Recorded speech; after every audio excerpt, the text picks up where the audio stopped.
नमस्ते। आज की इस खास चर्चा में आपका बहुत बहुत स्वागत है। आज हम इतिहास के पन्नों से एक ऐसी कहानी को डिकोड करने वाले हैं जो सच में हैरान कर देने वाली है। हम बात करेंगे कि कैसे प्राचीन भारत का एक छोटा सा क्षेत्रीय राज्य अपने समय की सबसे बड़ी और ताकतवर महाशक्ति में बदल गया। ये सिर्फ एक साम्राज्य की कहानी नहीं है।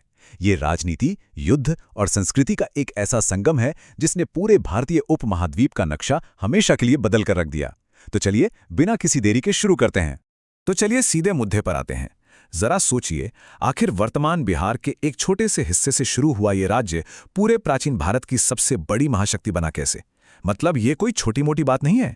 ये इतिहास में लगातार विकास और कूटनीति की एक ऐसी अविश्वसनीय यात्रा है जो असीम महत्वाकांक्षा को दिखाती है। एक छोटे से क्षेत्र का इतने विशाल साम्राज्य में बदल जाना किसी चमत्कार से कम नहीं लगता। आज के इस विश्लेषण में हम इस पूरे सफर को इन 5 हिस्सों में समझने वाले हैं। पहला, मगध साम्राज्य का उदय। दूसरा, उनकी सफलता के असली कारण। तीसरा, हर्यंक वंश का दबदबा। चौथा, नंद वंश और उनकी वो खौफनाक विशाल सेना। और पांचवा, मगध की शानदार सांस्कृतिक विरासत। तो आइए सबसे पहले बात करते हैं भाग 1 की, मगध साम्राज्य का उदय, यानी एक महाशक्ति की प्राचीन जड़ें। देखिए, ये जो मगध का विस्तार था ना, ये कोई रातों रात हुआ जादू नहीं था। ये कई पीढ़ियों की लगातार मेहनत का नतीजा था।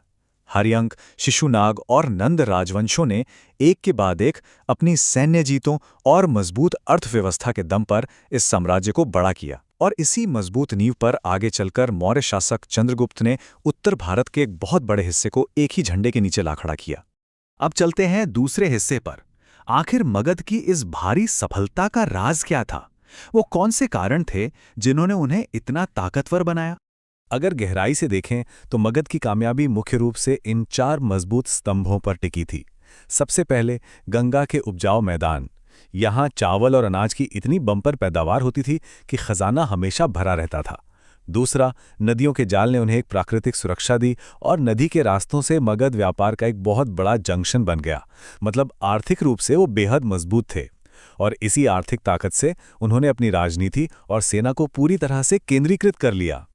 और इस बेहिसाब दौलत का सीधा असर उनकी सेना पर दिखा। सेना में केवल सैनिकों की भीड़ नहीं बढ़ाई गई, उन्हें उस समय के सबसे आधुनिक हथियार दिए गए, खास तौर पर लोहे की नोक वाले तीर। ये उस समय के हिसाब से पासा पलटने वाले साबित हुए, एकदम गेम चेंजर। इससे मगध की सेना दुश्मनों के लिए काल बन गई।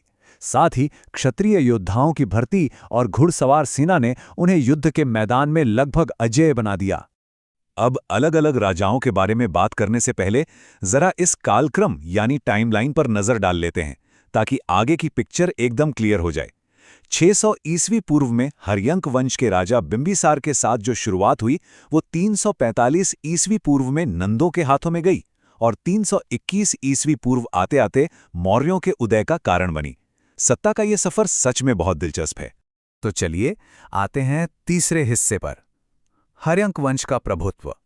ये वो लोग थे जिन्होंने इस विशाल साम्राज्य की पहली ईंट रखी।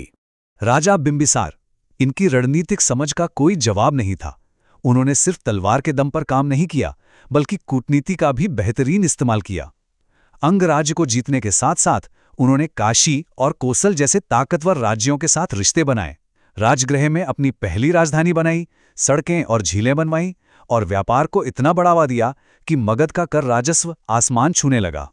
लेकिन यहां कहानी में एक बहुत बड़ा और खौफनाक ट्विस्ट आता है। जरा इन दोनों की तुलना कीजिए।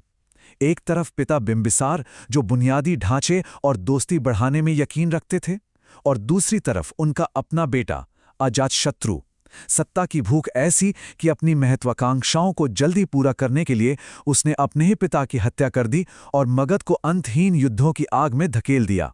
पर हां, क्रूर होने के बावजूद अजातशत्रु एक बहुत ही काबिल प्रशासक था। एक लंबे युद्ध के बाद उसने काशी को पूरी तरह जीत लिया। अब इन जीतों और भारी टैक्स से जो पैसा आया, उसका इस्तेमाल उसने सिर्फ सेना बढ़ाने में नहीं किया। अजातशत्रु ने कला, वास्तुकला और विद्वानों पर पानी की तरह पैसा बहाया, जिसने दूर दूर से बेहतरीन टैलेंट को मगध की तरफ खींचा। खैर, हर्यंक वंश के बाद बागडोर आई शिशुनाग वंश के हाथों में। शिशुनाग ने अवंती को जीतकर मगध में मिला लिया, जो एक बड़ी कामयाबी थी। लेकिन ये दौर काफी उथल-पुथल भरा रहा।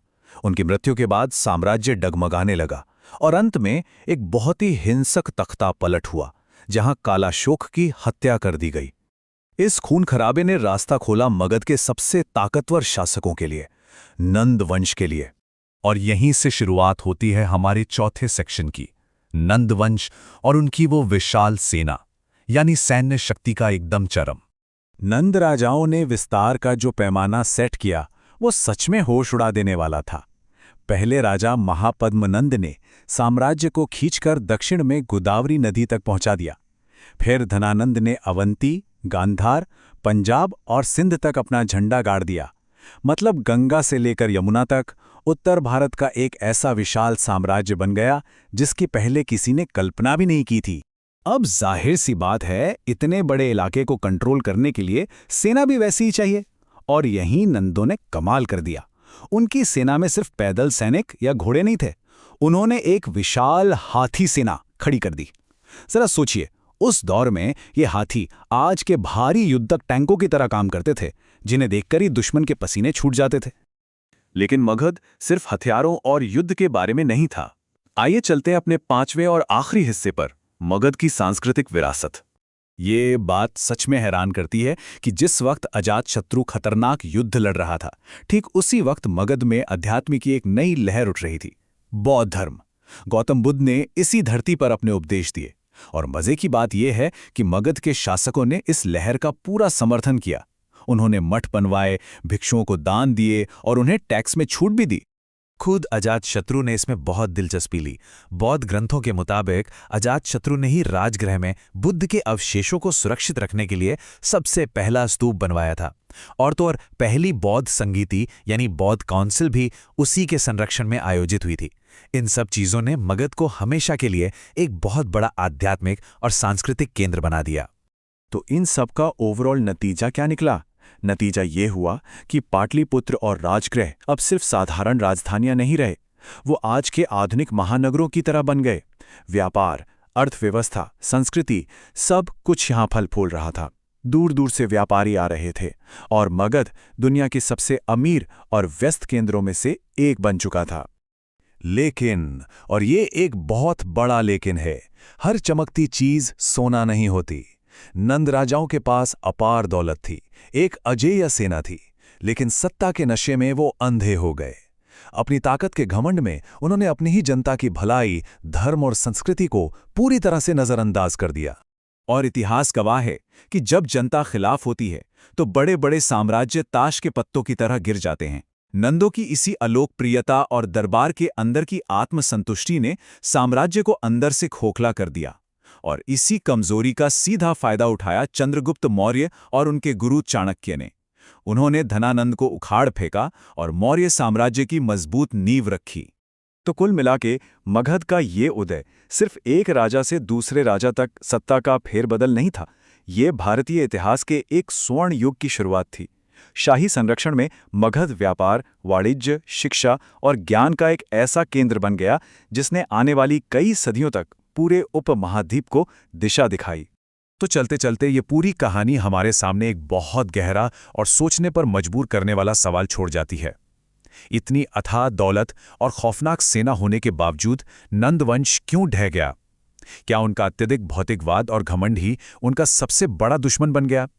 शक्ति और लोकप्रियता के बीच का ये बैलेंस हमें प्राचीन इतिहास से बहुत कुछ सीखने को प्रेरित करता है। इस खास विश्लेषण में हमारे साथ जुड़ने के लिए आपका बहुत बहुत धन्यवाद।